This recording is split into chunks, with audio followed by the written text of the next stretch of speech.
Uma das promotoras do Rio, encarregadas do caso Marielle Franco, pediu afastamento hoje. A decisão foi anunciada no fim da tarde, depois de 2 dias de reuniões. O Ministério Público informou que, em razão dos acontecimentos recentes, a promotora Carmen Elisa Bastos de Carvalho optou voluntariamente por não atuar mais no caso.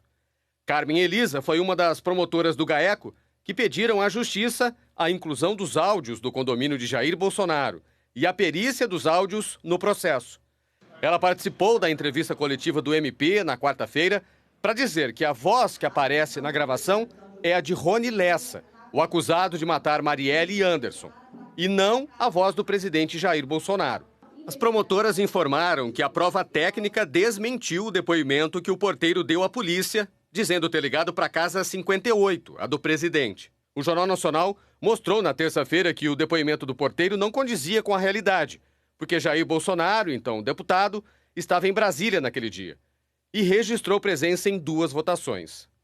Toda a cadeia foi exaurida de diligência pelo Ministério Público pela polícia. Nada ficou sem se fazer diligência. Tudo foi esclarecido. E graças a todas as diligências possíveis que foram realizadas, nós chegamos à conclusão técnica de que aquela voz que autorizou a entrada de um dos corréus na ação penal é a voz do outro réu da ação penal.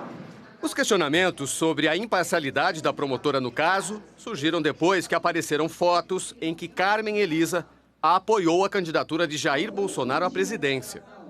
A Folha de São Paulo e o site The Intercept publicaram as fotos de uma rede social da promotora em que ela usa uma camiseta com o rosto de Jair Bolsonaro e a frase "Bolsonaro presidente". Em outra postagem, de 1º de janeiro, Carmen Elisa fotografou a cerimônia de posse de Jair Bolsonaro e escreveu na legenda: "Há anos que não me sinto tão emocionada. Essa posse entra naquela lista de conquistas como se fosse uma vitória". Nessa outra foto, Carmen Elisa aparece abraçada com o deputado Rodrigo Amorim, do PSL do Rio, que quebrou uma placa em homenagem à vereadora Marielle Franco no ano passado. Em nota, a promotora diz que a Constituição garante a livre manifestação de opção política e ideológica e que jamais atuou sob qualquer influência política ou ideológica. A TV Globo apurou que no primeiro encontro para tratar da saída da promotora, ontem à noite, houve momentos tensos, com gritos e discussões. O afastamento de Carmen Elisa já era dado como certo ontem, mas a promotora ainda se recusava a sair do caso. A Corregedoria-Geral do Ministério Público informou que, diante da repercussão relativa às postagens da promotora, foi instaurado o procedimento para análise. A Associação Nacional dos Peritos Criminais Federais deu uma entrevista coletiva hoje em Brasília e criticou pontos da perícia feita pelo Ministério Público do Rio. A associação questionou a forma e a rapidez com que o trabalho foi concluído. Ontem, o Jornal Nacional mostrou que os peritos responderam às perguntas das promotoras em apenas 2 horas e 25 minutos. Perguntas que só foram feitas um dia depois de o Jornal Nacional revelar o depoimento do porteiro.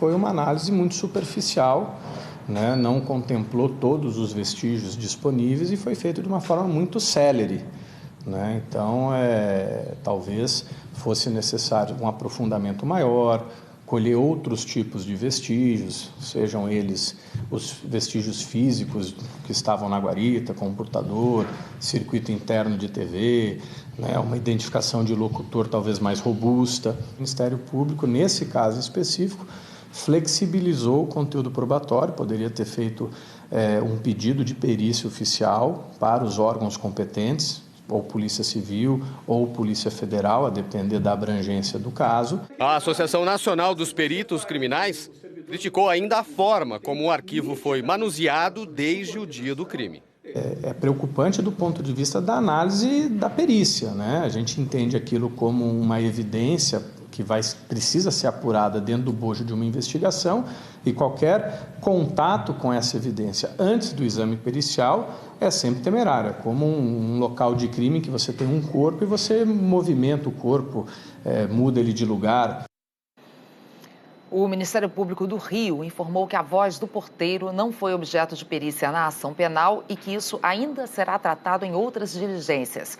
O MP disse também que só vai tomar outras medidas depois que a Procuradoria-Geral da República notificar oficialmente o arquivamento da consulta sobre a menção ao nome do presidente Bolsonaro por falta de elementos de comprovação. O Ministério Público reafirmou ainda que o pedido de perícia foi enviado no dia 15, que não há impedimento legal em apresentar as perguntas aos peritos só após o envio do material, o que foi feito na última quarta-feira.